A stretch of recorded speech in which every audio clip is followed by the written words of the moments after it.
અત્યારે અમે હરસિદ્ધિ માતાજીનું મંદિરે આવ્યા અને અહીંયા બજારમાં જો આટલો મારીએ નાસ્તો પાણી કરી લીધો અને હવે જોઈએ જો બધી વસ્તુ તો આ છે હરસિદ્ધિ માતાજીનું મંદિરનું બજાર.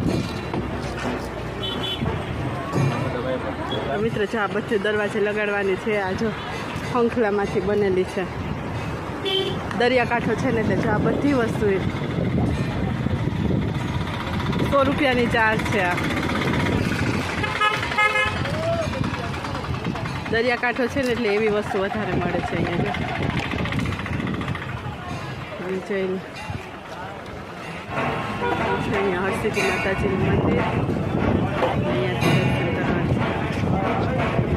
તો જો આ એ દરિયામાંથી નીકળે નાની નાની શંખલીઓ જો એમાંથી બનેલી છે. ઝુમર શંખલામાંથી બનાવેલું છે. જો હરીસોઈ પણ એમાંથી બનાવેલું છે.